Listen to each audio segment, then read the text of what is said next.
Parábolas de arrepentimiento.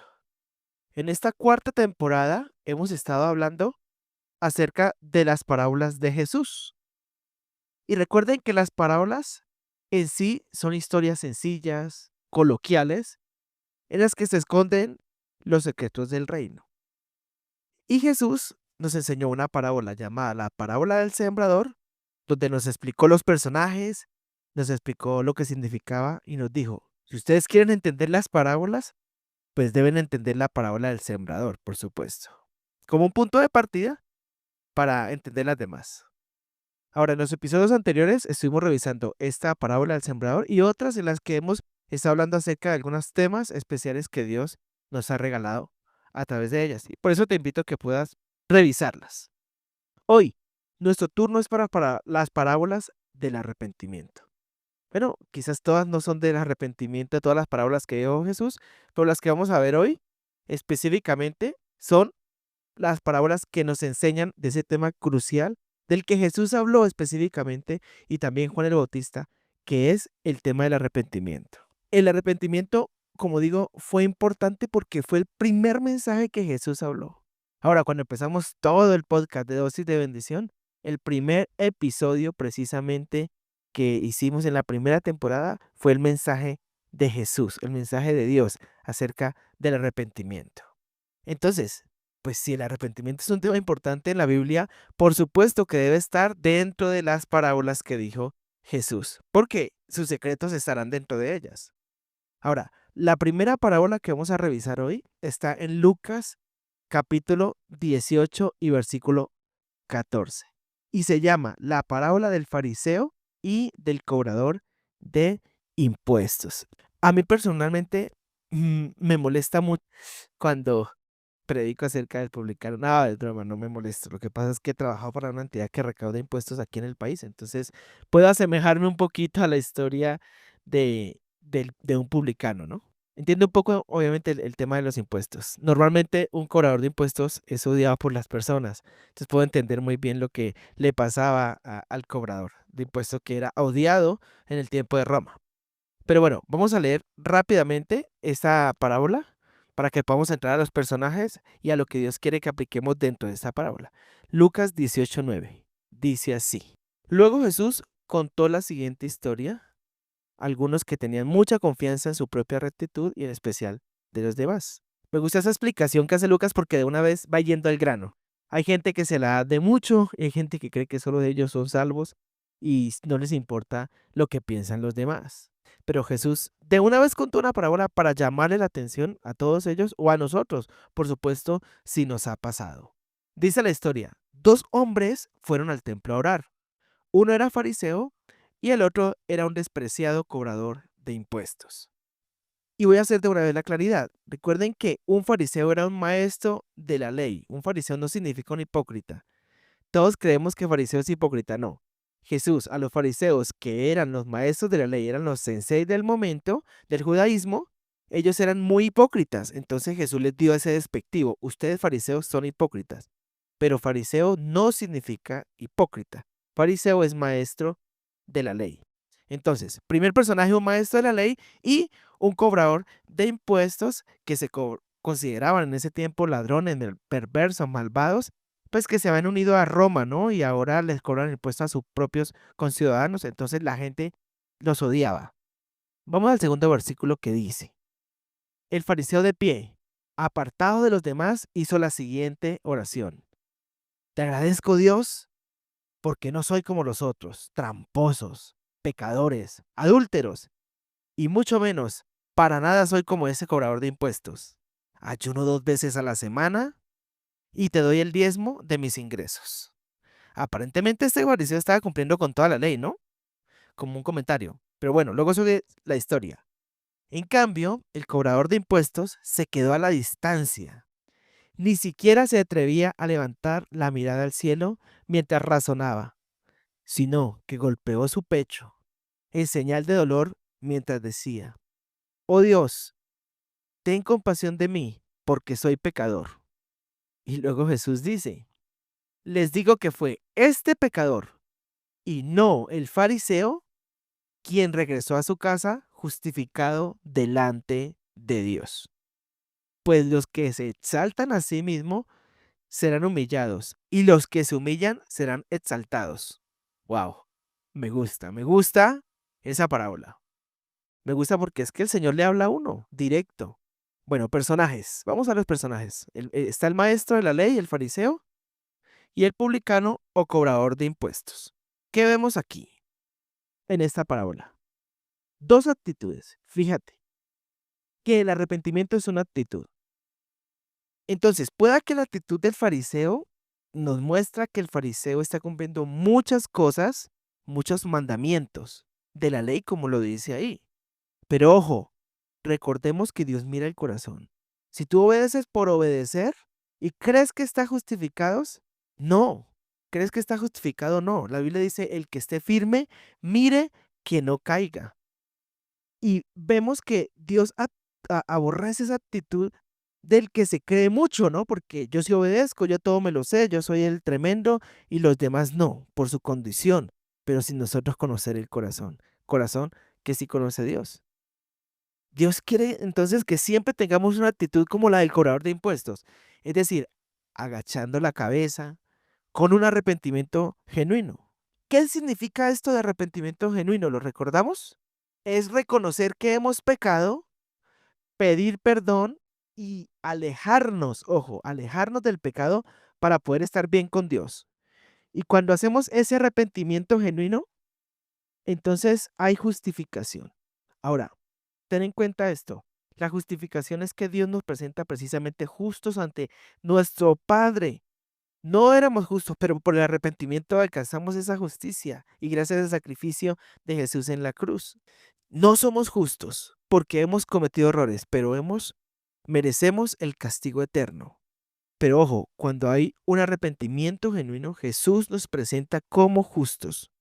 Y eso es lo que se llama como justificación. Arrepentimiento no es para que sigamos cayendo, obviamente, en los pecados que estamos. Se trata es precisamente de alejarnos, ¿no? Apartarnos del pecado. ¿Hasta cuándo me puedo arrepentir? Puede ser tu pregunta. Pues yo te aseguro que hasta el día que mueras. Puedes hacerlo. De corazón, por supuesto. Dios te da oportunidad de arrepentimiento, sí. Todas las oportunidades que quieras mientras estás vivo. Por eso, mientras estamos vivos, hay esperanza. Así que disfrutemos entonces de esta gracia, de esta misericordia. Y como digo yo cuando hablo de la salvación, de este gangazo que Dios nos ha dado para gustar de Él, para buscar de Él. ¿Ok? Así que vamos con la segunda parábola. La segunda parábola es la parábola de los dos hijos. Y está en Mateo 21, 28 al 32. Mateo 21, 28 al 32. Y dice así, pero ¿qué piensan de lo siguiente? Está Jesús hablando. Un hombre con dos hijos le dijo al mayor, hijo, ve a trabajar al viñedo hoy. Para los que no saben qué es un viñedo, pues es un cultivo de uvas, ¿no? Luego sigue la historia. El hijo le respondió, no, no iré. Pero más tarde cambió de idea y fue. Entonces el padre le dijo al otro hijo, ve tú. Y él le dijo, sí, señor, sí voy. Pero no fue. Entonces Jesús pregunta, ¿cuál de los dos obedeció al padre? La gente que estaba ahí contestó, pues el primero. Y Jesús les explicó el significado. Les digo la verdad, los corruptos, los cobradores de impuestos y las prostitutas entrarán en el reino de Dios antes que ustedes. Pues Juan el Bautista vino y les mostró a ustedes la manera correcta de vivir, pero ustedes no le creyeron, mientras que los cobradores de impuestos y las prostitutas sí les creyeron. Aún viendo lo que ocurría, ustedes se negaron a creerle y arrepentirse de sus pecados. Wow, me encanta esta historia también porque vuelve el Señor a ser directo. Y ojo, este es otro paralelo del Señor con fariseos y con cobradores de impuestos. Bueno, ahí ya hay prostitutas y otras personas. Y entonces, imagínate, ellos, esa contraposición de los fariseos con el otro grupo de personas, pues eran las prostitutas, era la gente más aborrecida en ese momento por la sociedad. ¿Por qué? ¿Por qué Jesús les dice que no le creyeron a Juan el Bautista? Porque, a ver, recordemos que el mensaje de Juan el Bautista fue arrepentimiento precisamente, que es el tema de esta parábola. Arrepiéntanse de sus pecados para llegar al cielo. Los fariseos y la gente que iba a la sinagoga creía que ya eran justificados porque se sabían la Biblia, porque de pronto se cumplían algunos mandamientos, pero lo más porque eran hijos de Abraham y entonces eso los hacía dignos automáticamente. Y porque eran judíos también. Ellos creían que no tenían nada de qué arrepentirse. Y por eso es que Jesús les dice a los fariseos, ustedes tienen una doble moral, ustedes son hipócritas, tienen actitudes que no agradan a Dios de orgullo. Pueda que sus pecados no sea como el de cobrador de impuestos de robar, pero sí es un pecado que solo Dios mira, que está en el corazón.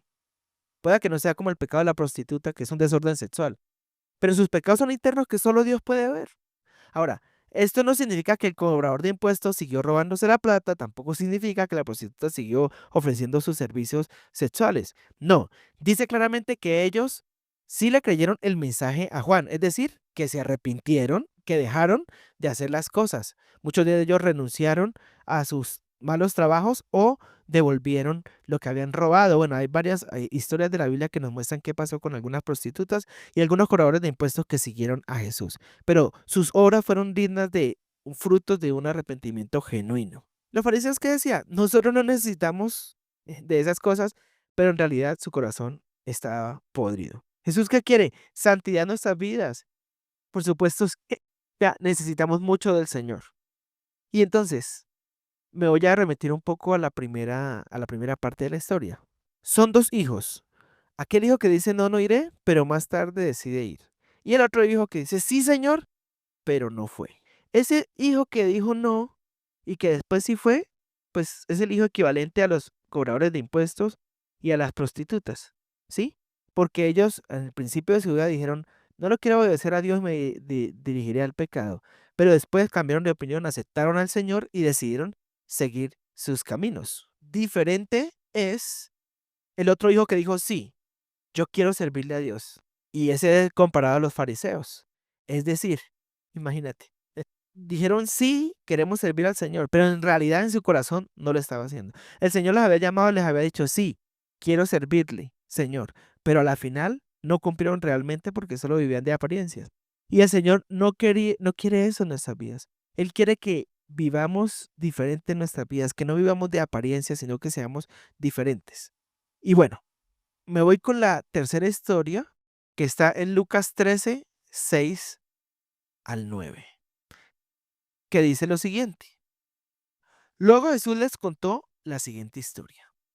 Un hombre plantó una higuera en su jardín. Para los que no saben qué es una higuera, pues un árbol de higos, ¿no? Y regresó varias veces ese hombre para ver si había algún fruto, pero siempre quedaba decepcionado, dice la Biblia. Finalmente le dijo al jardinero, llevo 3 años esperando y no ha producido ni un solo higo. Córtala.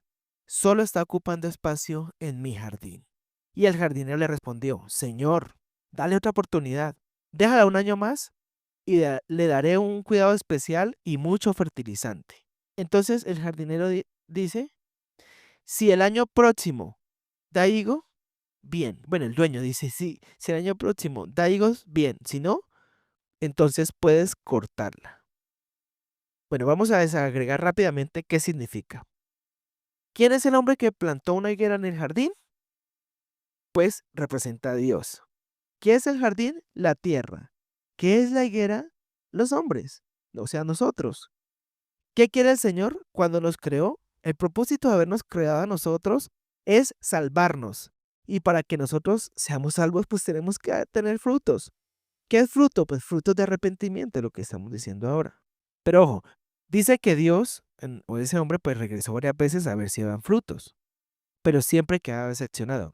¿Sabes? A veces Dios te da oportunidades, como esta de estar escuchando dosis de bendición, por ejemplo, para que busquemos del Señor, para que nos arrepentamos, nos da el Señor oportunidades para que hagamos las cosas bien, pero muchas veces no lo hacemos.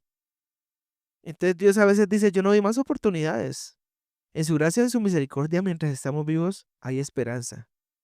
Pero hay momentos en que el Señor dice, no, vengo a cortarlo. La Biblia habla de cortar y se considera que habla de la muerte o que habla también del fin, ¿verdad? Podríamos perder precisamente por eso la salvación.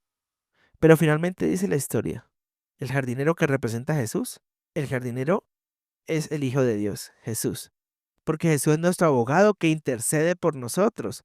¿Y quién más intercede por nosotros en esa parábola? Pues el jardinero le está diciendo al dueño, venga, déjela otro día, yo le echo abono y luego sí viene. Es decir, el Señor está rogando ante el Padre por nosotros para que nosotros podamos arrepentirnos.